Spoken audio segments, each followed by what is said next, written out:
Você pode se assentar. Bom dia, irmãos. Graça e paz, amém?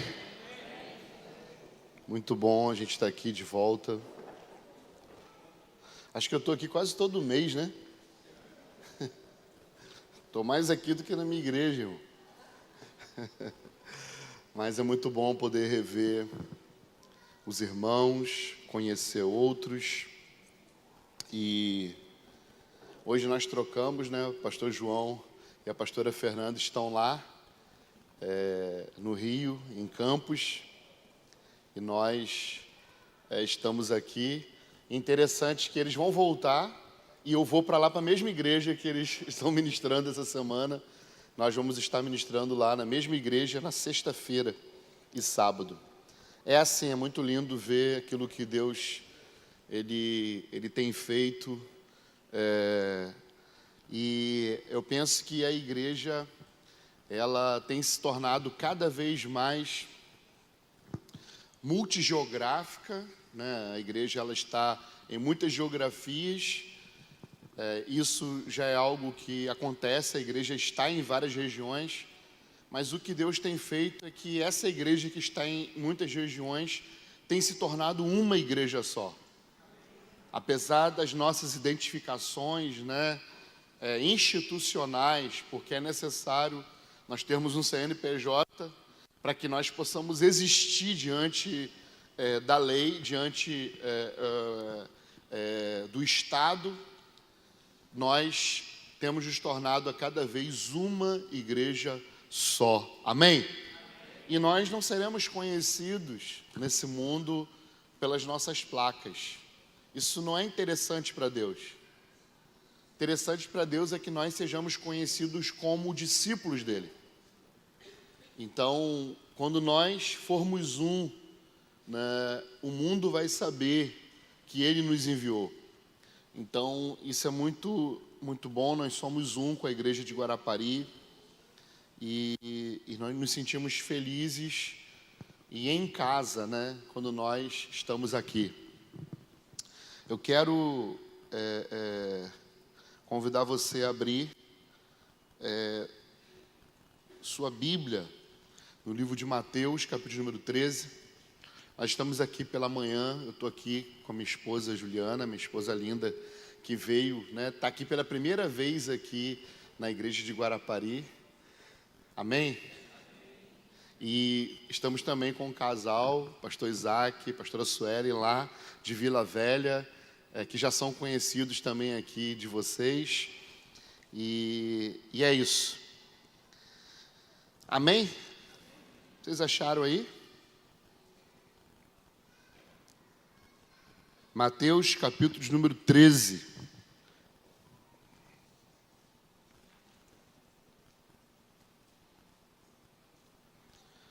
Versículo de número 1.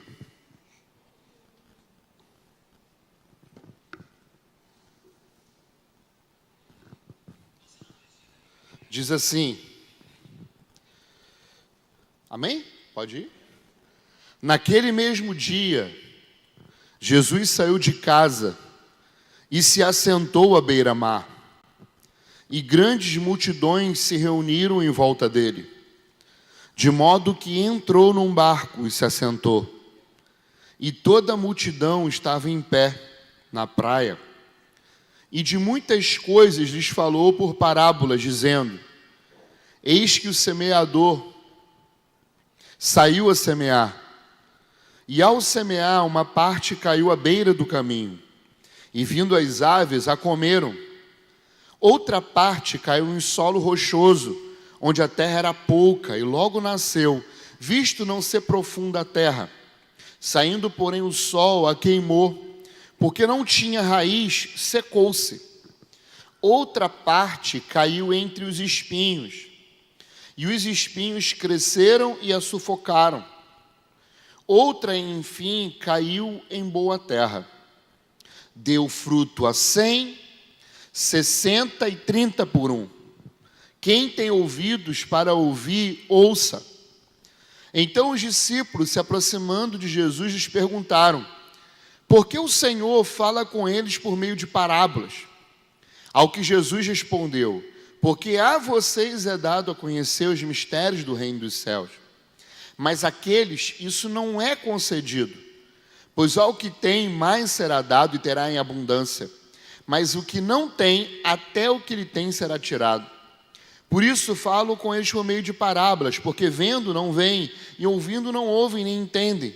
E assim nele se cumpre a profecia de Isaías: ouvindo vocês ouvirão, e de modo nenhum entenderão. Vendo vocês verão, e de modo nenhum perceberão, porque o coração desse povo está endurecido. Ouvindo com os ouvidos tapados e fecharam os olhos, para não acontecer que vejam com os olhos, ouçam com os ouvidos, entendam com o coração, se convertam e sejam por mim curados. Bem-aventurados, porque são os olhos de vocês, bem-aventurados, porém, são os olhos de vocês, porque veem, e bem-aventurados são os ouvidos de vocês, porque ouvem.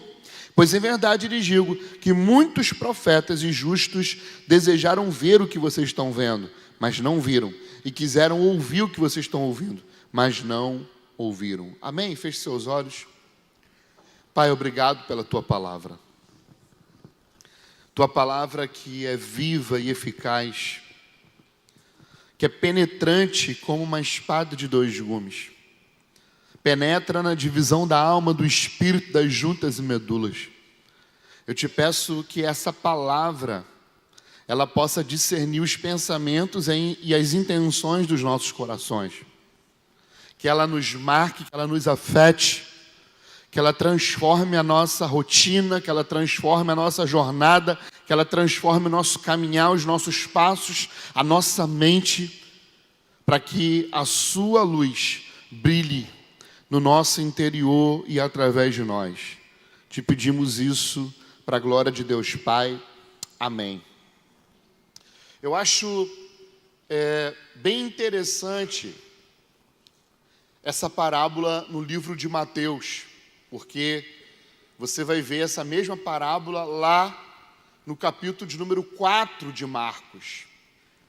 E essa parábola vem numa construção desse evangelho, marcando as jornadas de Jesus.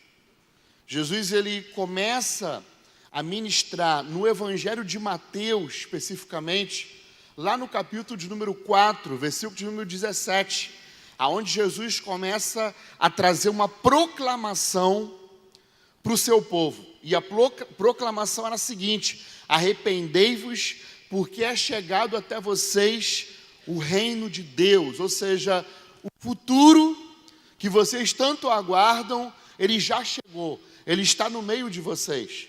E para acessar o futuro, é necessário vocês transicionarem, é necessário vocês mudarem a maneira de vocês pensar, para que vocês possam acessar esse futuro. Ou seja, Jesus está pregando e proclamando para aqueles judeus que era necessário eles terem um outro tipo de perspectiva, era necessário eles terem um outro tipo de cosmovisão, para que eles pudessem então acessar o reino de Deus. No capítulo de número 5, Jesus, ele começa a ensinar qual era os valores e os princípios desse reino, e ele começa a falar sobre as bem-aventuranças.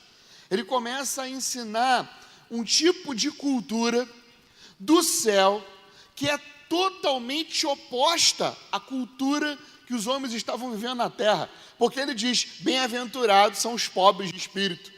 Ou seja, bem-aventurado é aquele que tem poucos recursos espirituais. Imagina, bem-aventurado não são aqueles que têm muitos dons, mas bem-aventurado aqueles que olham para si e dizem: eu necessito de recursos espirituais.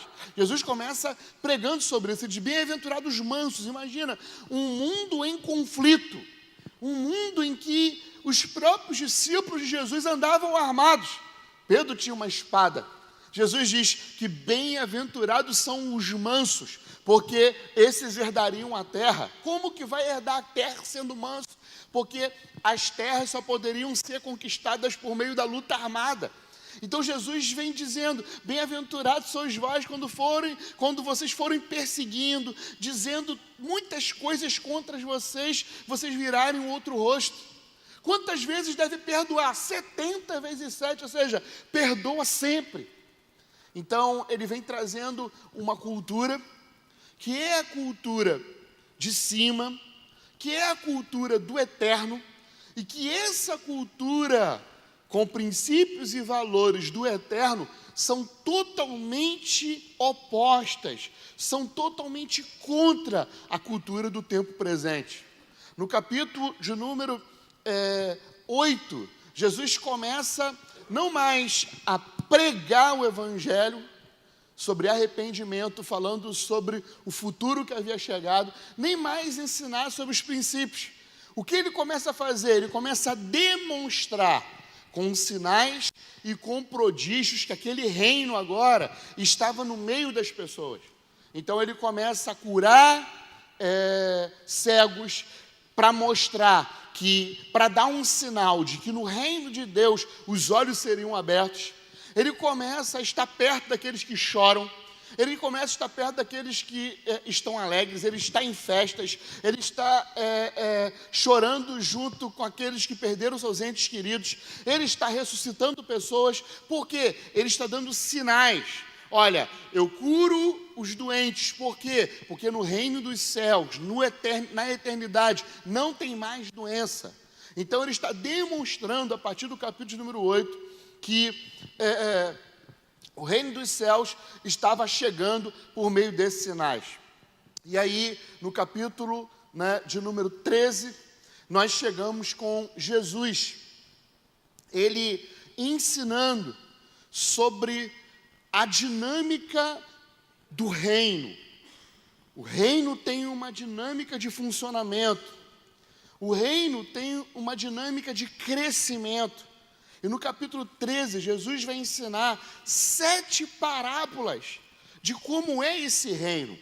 E lá em Marcos, no capítulo número 4, se eu não me engano, no versículo de número 12, no finalzinho da mensagem, sobre a mesma mensagem sobre o semeador, a Escritura vai dizer que Jesus ele ensina o seguinte: quem não aprender essa parábola, não pode aprender as demais.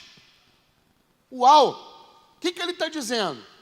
Que a parábola do semeador é como uma chave, que quando você tem essa chave, você abre um entendimento para você entender muitas outras parábolas. Então a parábola do semeador faz parte da classe de discipulado. A parábola do semeador é muito importante para os discípulos de Jesus. Diz isso para a pessoa que está do seu lado: a parábola do semeador é uma chave de Deus para você abrir muitas portas. Então a parábola do semeador é uma chave. E quando eu aprendi isso, isso mudou a minha vida. Sabe por quê? Porque não é algo que tem a ver com necessariamente um conhecimento intelectual. Mas quando você sabe essa parábola, e quando você ouve sobre essa parábola, parece que algo é ativado dentro do seu espírito. Então eu abençoo para que nessa manhã o seu espírito seja ativado, para que você possa provar muitas coisas poderosas da parte de Deus, amém? Então Jesus começa a falar que um semeador saiu a semear uma semente. E ele lançou essa semente. Lançou num solo. E esse solo que ele lança, a semente, esse solo, ele é um solo que a semente não caiu na parte principal do solo, mas talvez o solo era um pouco duro, essa semente caiu para o lado e ficou à beira do caminho. Ou seja, era um caminho, as pessoas passavam por ali, pisavam as sementes, mas a semente, ela ficou de lado. E aí, Jesus vai dizer que essa semente, enquanto estava de lado, ela serviu de alimento para as aves. As aves foram ali, e já que a semente ela não entrou, não enraizou naquele solo, os pássaros, as aves, foram ali e tomaram aquela semente. E aí Jesus vai explicar o que é isso. Ele vai dizer que essa semente que caiu à beira do caminho, ela tem a ver com o entendimento. Ou seja, o Evangelho ele é semeado por Jesus, essa semente é o Evangelho. Essa terra é um tipo de pessoa que quando ouve o Evangelho está com o coração endurecido. E esse Evangelho não entra no seu espírito. E aí quando não entra no seu espírito, não gera entendimento. E por não gerar entendimento, o maligno vem e rouba essa semente. Aí ele vai dizer que tem um outro tipo de solo. O outro tipo de solo que o semeador saiu a semear é o solo rochoso, cheio de aberturas, mas rochoso. O semeador lança a semente. Essa semente cai e ela até tenta se aprofundar. Mas como o solo é rochoso, essa semente não cria profundidade. E aí o que acontece? O sol vem. E quando o sol vem, ele queima aquela planta que estava começando a crescer, porque aquela planta não está enraizada. E aí, aquela planta acaba morrendo. E aí Jesus vai explicar, e ele vai dizer que esse solo rochoso tem a ver com um tipo de pessoa que é empolgada, que ouve o Evangelho e diz, uau! Já viu alguém ouvir uma revelação e dizer assim, uau! Glória a Deus, que tremendo! Ah, pastor, amanhã eu estou contigo. Ah, meu líder, amanhã eu estou contigo. Cara, o culto hoje foi avivamento, foi quebradeira. Chuta! Aí sai daqui, quando chega amanhã, você nunca mais vê o camarada. Gente empolgada, mas que não consegue se submeter a processo. Porque não adianta nada nós termos uma reunião abençoadíssima, se na segunda-feira nós não desenvolvermos um processo de intimidade, de devoção, de profundidade com Deus. Por quê? Porque vai chegar uma hora que a gente vai precisar de profundidade e a gente não vai ter. Então a empolgação, ela não gera profundidade. Repita comigo assim, a empolgação não gera profundidade. Por quê? Porque profundidade tem a ver com o quanto o Evangelho está enraizado na minha vida. E para o Evangelho ficar enraizado na minha vida, é necessário vários tipos de processo. Ele não se enraiza de um dia para o outro. É necessário um cuidado para que a semente do Evangelho ela alcance áreas mais profundas da nossa vida. A outra semente, ela cai entre os espinhos.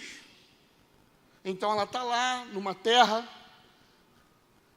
a terra parece até que é boa, só que essa terra, além de ter a semente do Evangelho, ela tem também muitos espinhos. E na medida que o Evangelho começa a crescer, a semente do Evangelho começa a crescer, do mesmo modo, cresce também os espinhos. É interessante, lá na nossa casa, a gente, atrás tem um terreno, um pedaço do pátio, que era um gramado, já foi um gramado. Só que começou a crescer, meu irmão. Eu nem sei o nome daquilo. Mas começa a crescer uns espinhos. Como é que é o nome? Tiririca do brejo, é isso? Começa a crescer tiririca do brejo. Aí você vai lá e você não está vendo nada. Quando você pisa na grama, meu irmão, o pé, pum, o espinho vem. Até o ponto a tiririca do brejo acabar com a grama e ficar só aquele monte de espinho. Assim aconteceu com esse tipo de solo. As sementes, elas acabaram sendo sufocadas pelos espinhos. Os espinhos acabaram matando a semente. E aí Jesus vai dizer, olha, esse tipo de solo tem a ver com pessoas que recebem o Evangelho do Reino, mas no mesmo momento, existem também outras prioridades na vida dela. As riquezas, as coisas do mundo. Então, a semente do Evangelho até cresce, mas existe uma competição no interior daquela pessoa. E aí essa competição não permite com que o Evangelho, ele cresça. Porque vai chegar uma hora que o Evangelho vai ficar sufocado, porque a tendência do homem natural é dar prioridade aos espinhos, e não é o Evangelho. E aí ele vai falar sobre o quarto tipo de solo. Esse solo é o solo produtivo. A semente, ela vai cair nesse solo.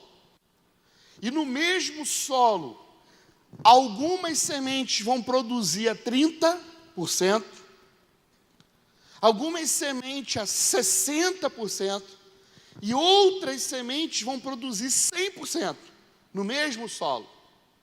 E aí Jesus disse que essa é a boa terra, aonde a semente do Evangelho caiu e esse Evangelho provocou frutificação.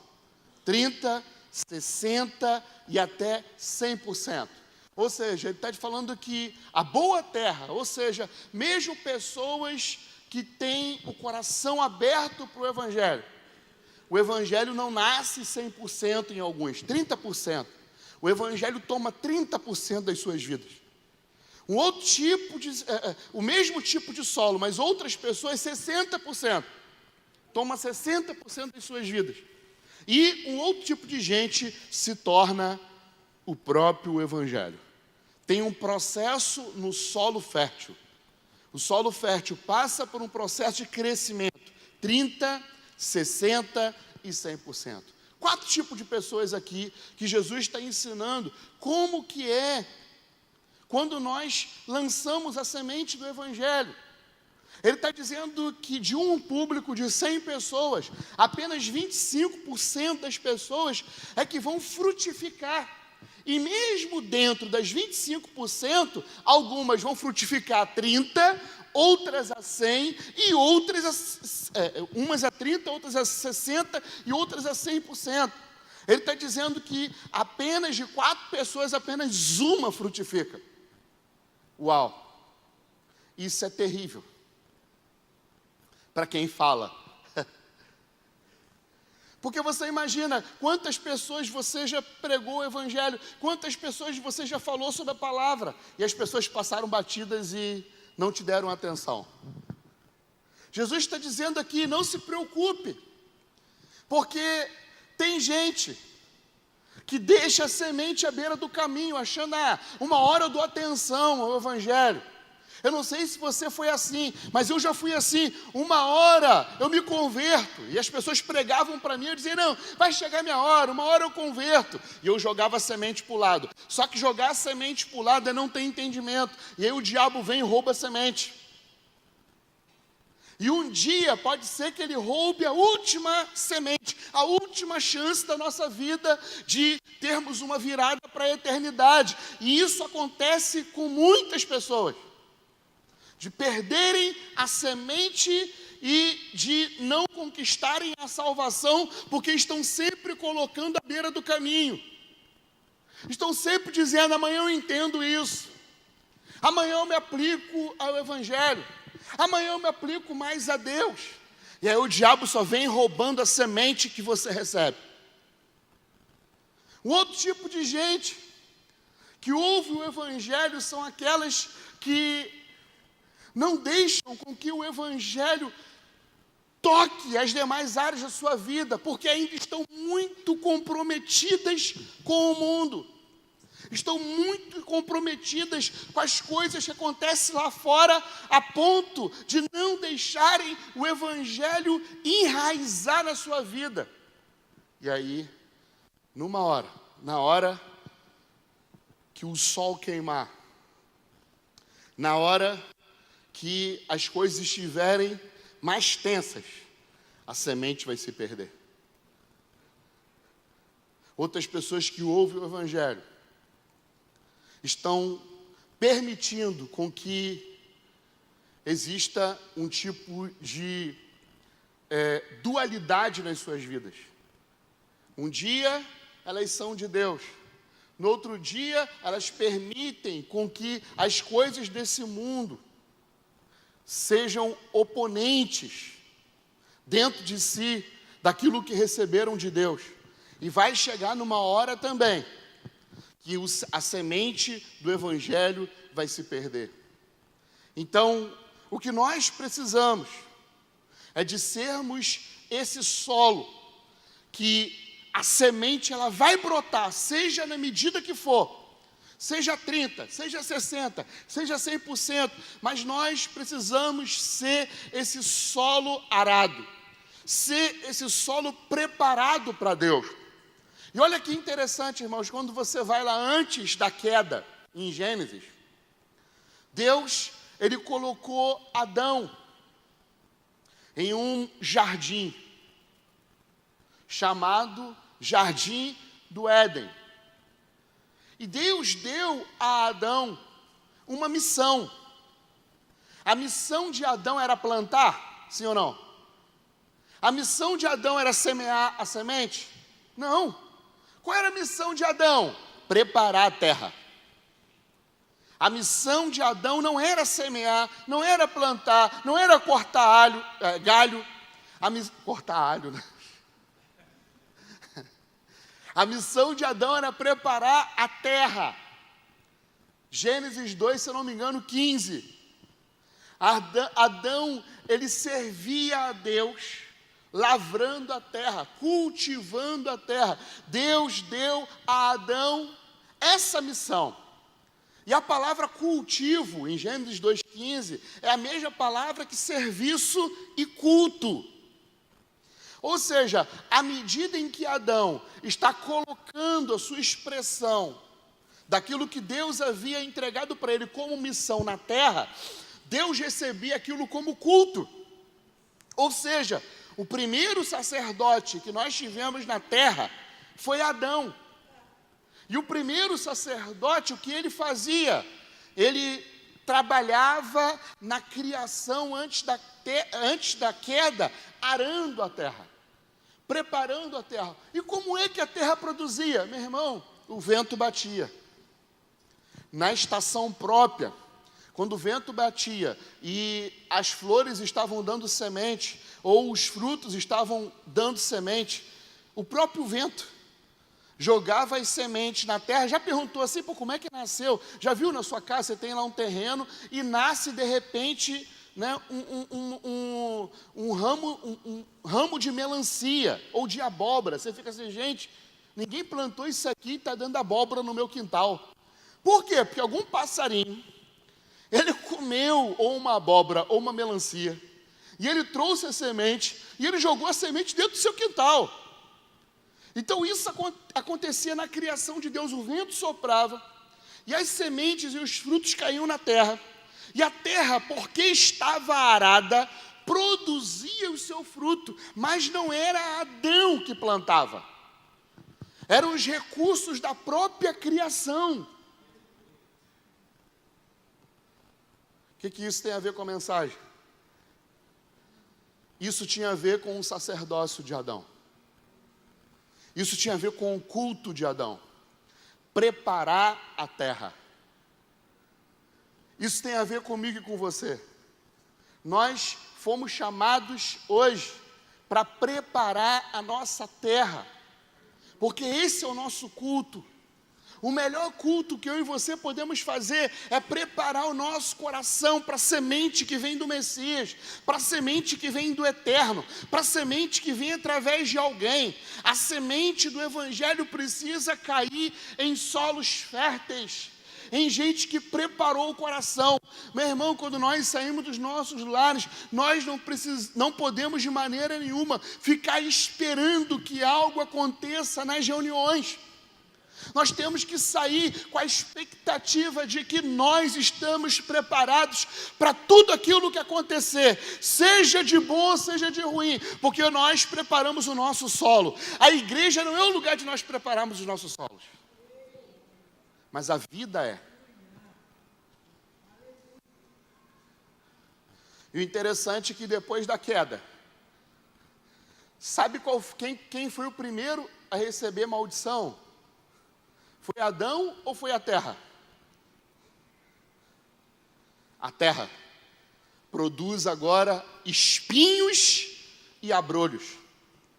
A partir da queda do homem, a terra passou a ser improdutiva. E o que isso quer dizer? A terra está falando do homem.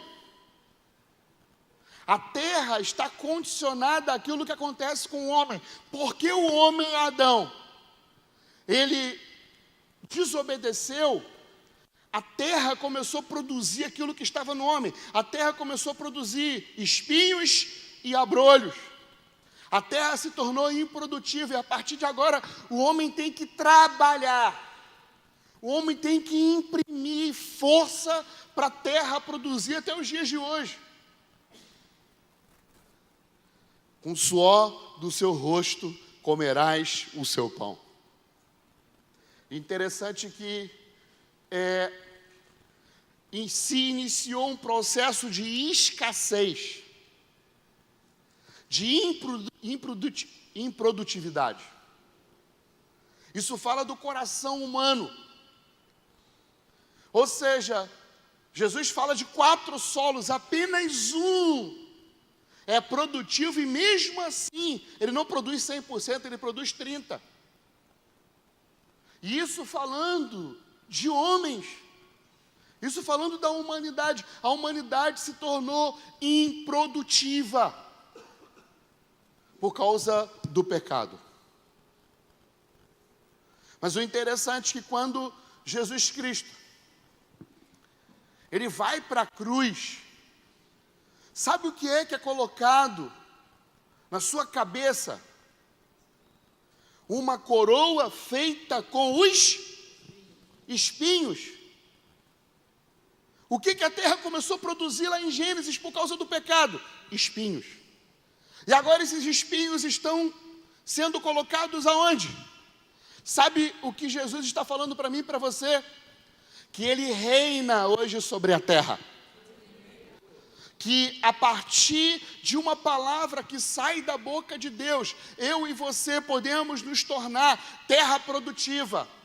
A semente do Evangelho não vai ser desperdiçada, porque nós seremos uma geração que iremos entender o Evangelho, seremos uma geração que iremos criar raízes profundas, nós seremos uma geração que não deixaremos com que as coisas desse mundo sufoquem, os espinhos, as coisas desse mundo sufoquem a palavra da verdade.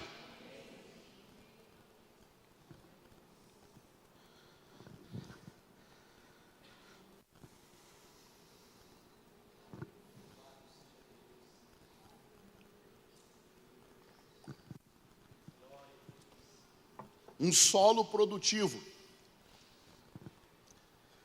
ele pode gerar sem consequências poderosas do Evangelho. Ou seja, Jesus está ensinando matemática.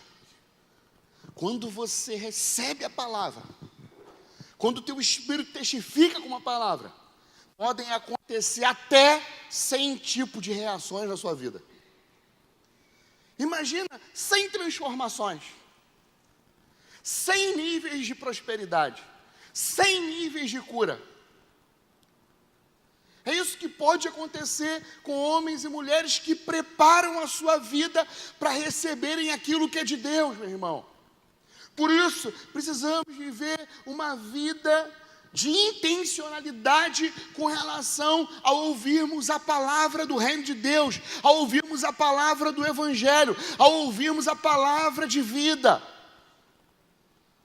Não podemos nos permitir entrar e sair de ambientes onde a palavra está sendo semeada, sem prepararmos o nosso solo, porque nós podemos viver tempos de grandes milagres quando fazemos isso.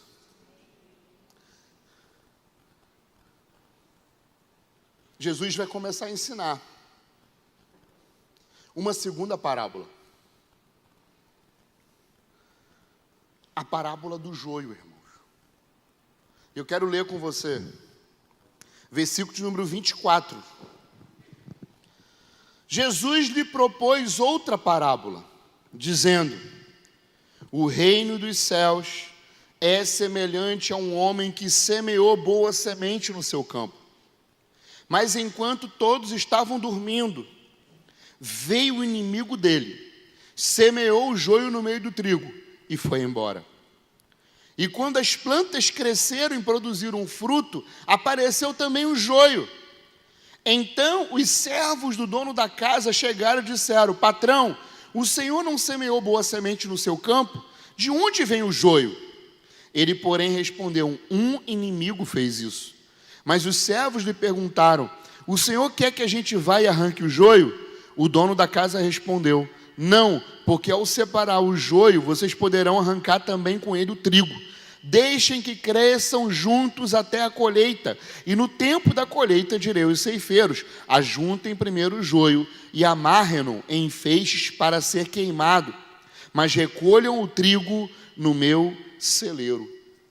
Eu vou continuar a leitura, mas deixa eu só falar uma coisa para vocês. Na primeira parábola, nós temos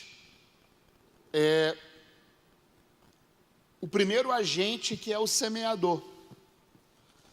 E Jesus, na explicação da parábola, vai dizer que o semeador era Deus. Ele vai dizer que a semente é o Evangelho. E ele vai dizer que o solo somos nós.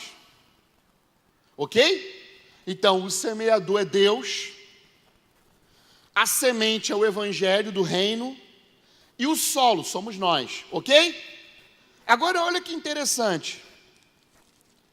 Versículo de número 36. Então, despedindo as multidões, Jesus foi para casa. E aproximando-se dele os seus discípulos, disseram: explique-nos a parábola do joio do campo. E Jesus respondeu: o que semeia boa semente é o quê? O campo é o quê? O mundo. A boa semente são os... e o joio são os filhos do maligno. Olha que interessante. Jesus está falando de um processo, irmãos. Porque na primeira parábola, Deus, Ele era aquele que semeia, Ele é aquele que pega a semente e lança nos solos que somos nós. Mas aí Ele vai propor uma outra parábola. Ele vai dizer: o semeador agora saiu a semear. E semeou no campo a semente. Só que quando ele sai, à noite, vem um inimigo. E o inimigo vem no mesmo lugar aonde aquele homem semeou a semente, ele joga também uma outra semente. Que semente é essa? Joio. E aí o joio e o trigo começam a crescer, começam a se desenvolver. E aí os empregados daquela seara disseram assim: vamos arrancar o joio. Aí o Senhor disse assim: não arranca não, porque se vocês arrancarem o joio, como eles se parecem muito, vocês também vão tirar o trigo. Então vocês precisam aguardar. E aí, na explicação da parábola, Jesus vai dizer que isso tem a ver com o fim dos tempos. Vocês não podem arrancar agora, porque essa tarefa foi dada aos anjos do meu Pai, que no dia do Senhor, eles vão arrancar o trigo e o joio, vão colocar o trigo no celeiro, e o joio vai colocar para ser queimado. É um processo muito interessante que está acontecendo aqui. Porque agora, o semeador é Cristo. Agora, a semente não é mais o Evangelho, mas a semente agora são os filhos do reino. O campo agora não é mais a nossa vida, o campo agora é o mundo. Porém, agora tem uma outra semente. o joio, que é lançado por Satanás. Aonde? No mesmo campo, no mesmo mundo que os filhos do reino foram lançados. E os dois vão crescer juntos até o dia do Senhor. Olha o que ele está dizendo para a gente. Qual é o processo dentro do reino de Deus, para que você possa crescer e se desenvolver no reino de Deus? Primeiro, você ouve uma palavra. De repente, você ainda é um solo ruim. A palavra não vai frutificar. Mas você passa por um processo de limpeza, você vai passando por um processo que você entende que você tem que deixar a sua vida aberta para receber a semente do Evangelho, e um dia a semente alcançou uma parte de você que era um bom solo. E você multiplicou 30, você multiplicou 60, e aí chegou um momento que você multiplicou 100%. Sabe o que Jesus está dizendo? Tem gente que ouve a mensagem, tem gente que frutifica na mensagem, que dá frutos, mas existe um tipo de gente que se tornou a própria semente do Evangelho. Essa é a transição que Ele quer que nós tenhamos na igreja, que nós saiamos desse lugar de sermos frequentadores de culto, para nos tornarmos parte de Cristo, para nos tornarmos o corpo, para nós termos uma comunhão perfeita, a ponto das pessoas não saberem quem é Cristo e quem sou eu, porque nós somos o mesmo. Chega numa hora que você não tem mais uma mensagem, que você é a própria mensagem. Chega numa hora que você não tem misericórdia, você é a própria misericórdia. Tem uma hora que você não tem compaixão, você é a própria compaixão. Tem uma hora que você não tem graça, você é a própria graça. Tem uma hora que você não tem favor, você é o próprio favor. Tem uma hora que você não tem amor, você é o próprio amor. Ele quer nos transicionar de termos coisas para nos tornar aquilo que Deus deseja de nós. Porque Cristo não é amor. Cristo não tem amor, Cristo é amor. Cristo não tem graça, Cristo é graça. Cristo não tem uma mensagem, Ele é a mensagem. Cristo não tem uma verdade, Ele é a verdade. E é essa transição importantíssima para a vida de fé, para a nossa carreira. Transicionarmos de ouvirmos para sermos a própria mensagem. Por quê? Porque tem uma finalidade com isso. Qual é a finalidade? Meu irmão, agora, Jesus, Ele é o que semeia. Só que Ele não está semeando mais o Evangelho. Ele está semeando os filhos do reino. Ou seja, aqueles que cresceram e se tornaram a mensagem, se tornam uma semente nas mãos do Messias. Porque Ele não pode lançar lá no mundo quem não conseguiu se tornar ainda a mensagem. Ele só pode lançar no mundo quem agora não tem mais nada de sua própria vida. Assim como Paulo disse, não vivo mais eu, mas Cristo vive. Ou seja, toda a minha vida foi absorvida pela verdade. E agora não vivo mais eu, Cristo vive em mim. A vida que eu vivo é Cristo vivendo. Aí quando isso acontece, o próprio Cristo pode te pegar, porque Ele não está lançando lá na terra você, Ele está lançando Ele. Petrobras, Secretaria de Educação, Política, Ele está lançando Ele.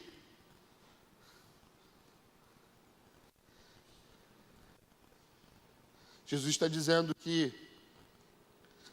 aonde estiver um filho do reino, o diabo também vai lançar um filho do maligno. Por que é que nós precisamos ser 100% de Cristo? Quantas pessoas você já viu entrando em áreas de influência e se pervertendo? Não é verdade? Nós oramos, Senhor, nos dá um político cristão. Aí a igreja ora, faz campanha, jejua, aí vai lá, elege um político cristão. Mas ele ainda não frutificou 100%, ele ainda não se tornou Cristo. E aí ele é lançado no mundo. E chega lá, sabe o que acontece? A gente percebe que o evangelho ainda não é 100% na sua vida. E aí ele se corrompe, ele se vende, ele se dobra ao sistema que já existe. E aí nós perdemos a semeadura, por quê? Porque o joio conseguiu sufocar aquela semente que ainda não era 100%. Os espinhos conseguiram sufocar aquela semente que ainda não era 100%, que não foi Cristo que lançou, foi nós que lançamos. Então ele está nos conduzindo através de uma dinâmica de crescimento. Se queremos mudar o mundo, existe um processo. Se quisermos mudar o mundo, nós precisamos nos tornar a própria semente. Nós não vamos precisar fazer cultos evangélicos nos lugares de governo, não é isso que Deus quer. Deus quer que eu e você seja a verdade, independente de termos uma Bíblia na mão ou não.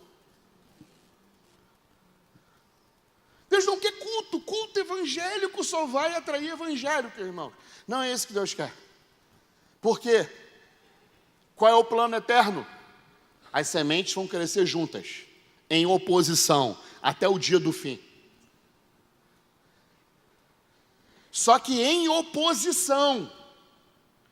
Ou seja, aonde Deus jogar os filhos do reino, meu irmão, o diabo vai jogar os filhos do inimigo. Só que eles vão crescer até o dia da colheita.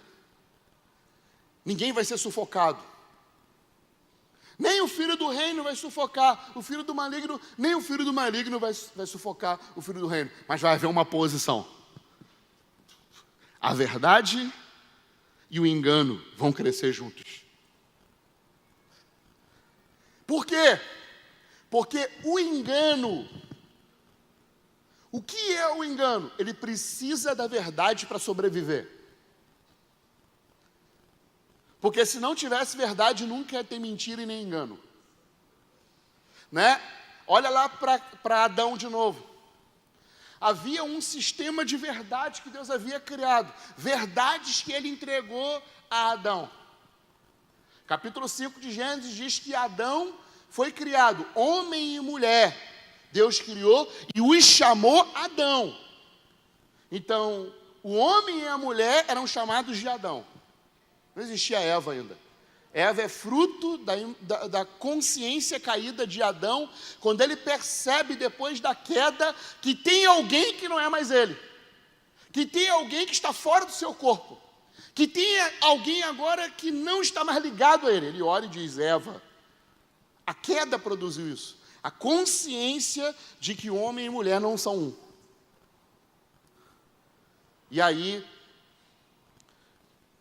Deus dá a Adão a verdade. Satanás fala alguma mentira, irmãos?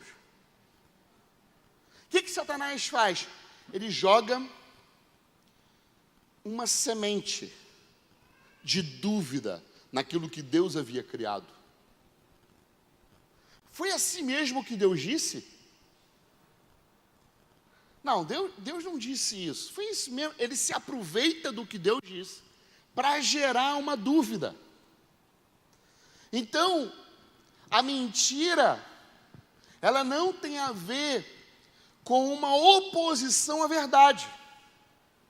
A mentira, ela se aproveita da verdade para se infiltrar como um vírus. E quando a mentira ela é infiltrada numa verdade, isso se torna engano. O que é o engano? É quando uma mentira perverteu um sistema de verdade. Então Deus havia dito a verdade para Adão, eles estavam seguindo aquela verdade, mas em determinado momento a serpente disse: espera aí, tem certeza? Isso foi como um vírus na verdade de Deus, que a partir de agora se tornou um engano.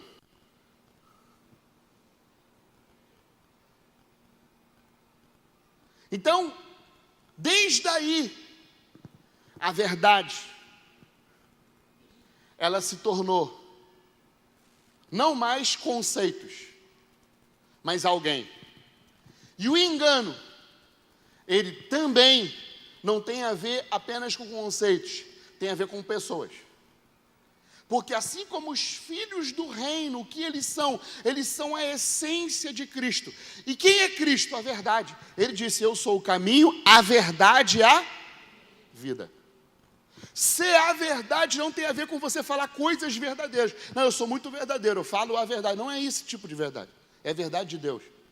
A verdade de Deus consome a nossa vida, nós nos tornamos a verdade. Porque Cristo é a verdade. E se eu estou em Cristo, eu sou verdadeiro. Não porque eu falo verdades apenas, mas porque eu estou em Cristo. Cristo é a verdade. E os filhos do maligno, eles são a mentira. Por quê? Porque estão no inimigo. Isso não quer dizer que eles sejam mentirosos, mas quer dizer que eles são a personificação da mentira, do engano. E aí aqueles que foram consumidos por Cristo, vão crescer em oposição, porque sempre vão ser a verdade, diante daqueles que sempre vão ser o engano. Mas, para o engano sobreviver, ele precisa que você sobreviva. Porque quando os ceifeiros disseram assim, vamos passar o machado, e vamos arrancar o trigo e o joio, quem ia morrer, irmão? Os dois. Então, para o engano sobreviver, infelizmente, ele precisa da gente.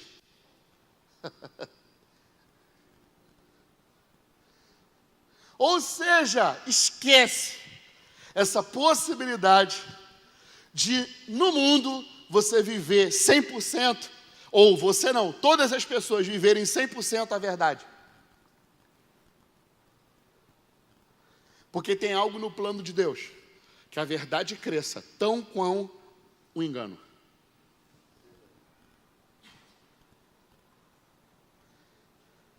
Porém, vai chegar o dia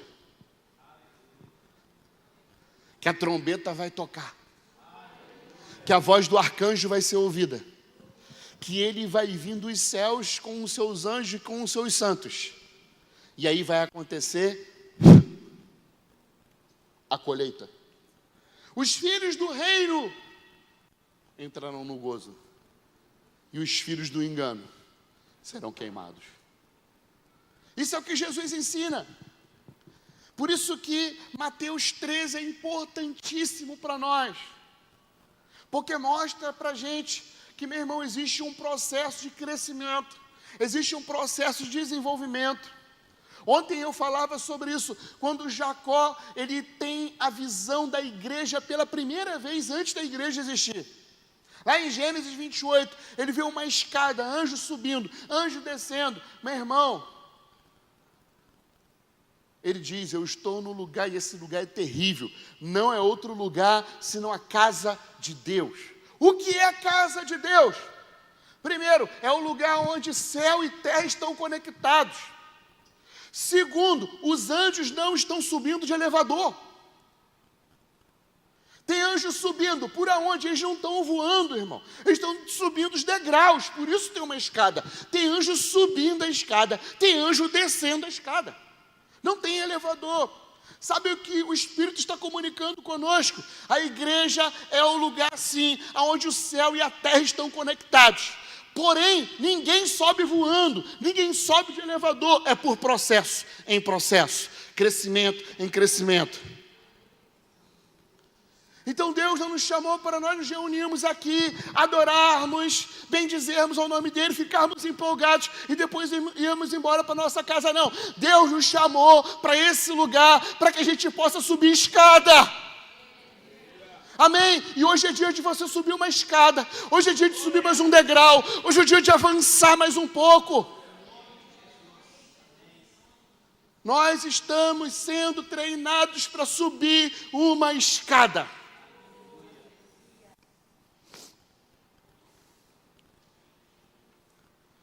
Até nos tornarmos a semente. Jacó foi subindo a escada.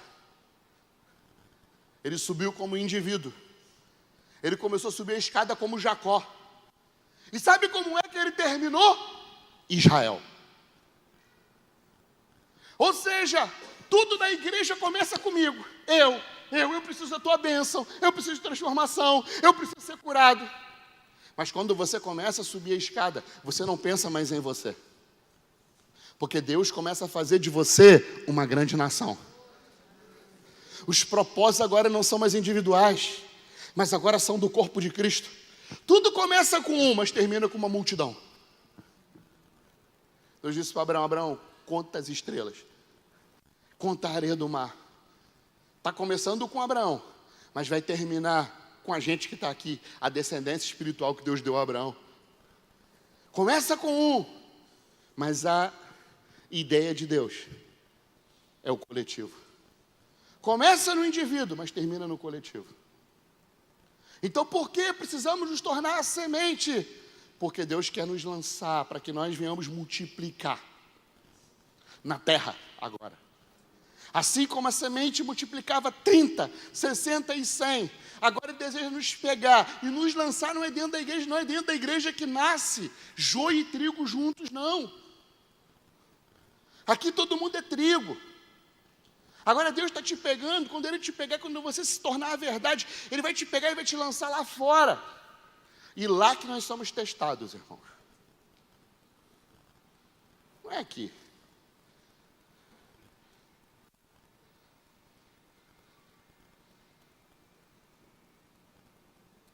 Amém? Glória a Deus. Fique de pé, eu quero orar por você.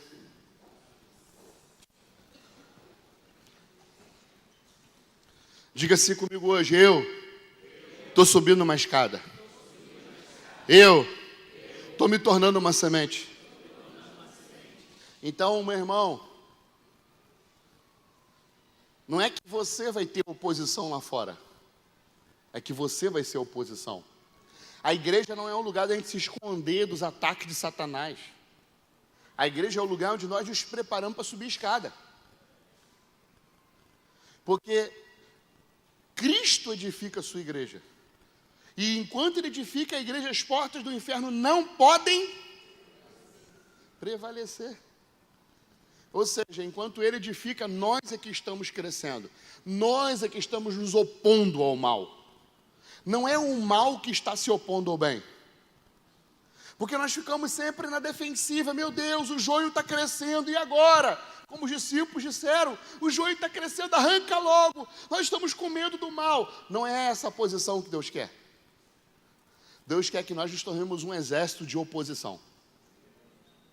Amém? Porque o Senhor já tomou. Os reinos desse mundo já o pertencem. Ele disse: está consumado. Os reinos desse mundo já pertencem. Ele subverteu a ordem cósmica que estava corrompida, aonde principados e potestades governavam. Ele fez com que todos esses principados e potestades fossem envergonhados e fossem expostos ao ridículo. Ele se assentou acima de todos os poderes e governa sobre todos os poderes. E Ele diz: toda autoridade eu dei a vocês.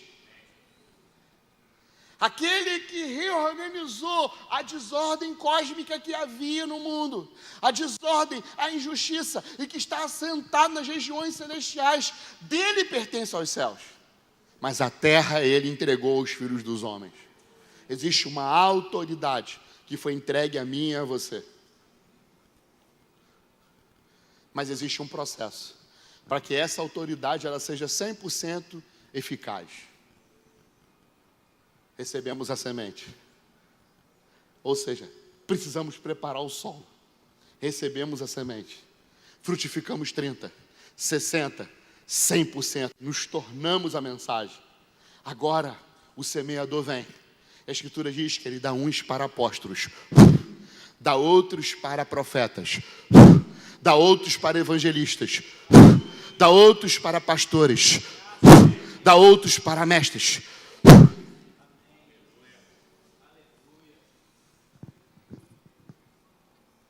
Pai, obrigado pela tua palavra. Tua palavra é verdade e vida. Que nessa manhã nossa consciência seja afetada pela tua palavra, porque o Senhor está nos empurrando para que a gente possa subir a escada. Para que a gente possa entrar nesse processo de frutificação.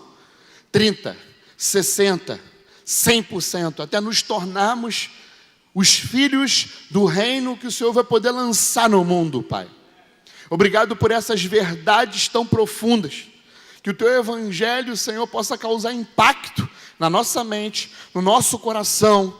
Que essa manhã, Senhor, nós possamos ser ricamente, Senhor, abençoados com essa semente, nos fazendo frutificar. Frutificar nos nossos lares, frutificar nas nossas empresas, frutificar, Senhor, nos lugares aonde nós estamos, para a glória do Teu nome, Senhor. Que o Teu nome seja adorado em Guarapari, que o Teu nome seja exaltado nessa cidade, Senhor.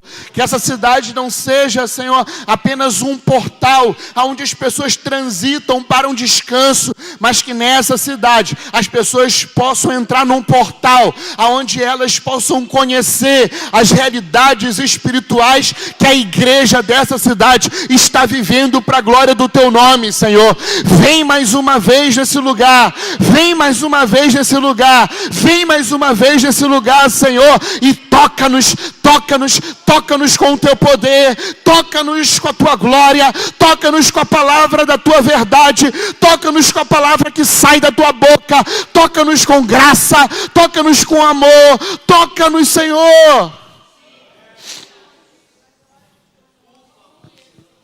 Aplandará sopla narandaracá. Abrandará sopla narandaracá lá choro como acaso. Nós te pedimos isso, Senhor. Nos dá um domingo, Senhor, de graça, de crescimento, em nome do Seu Filho Jesus. Você pode aplaudir o Senhor?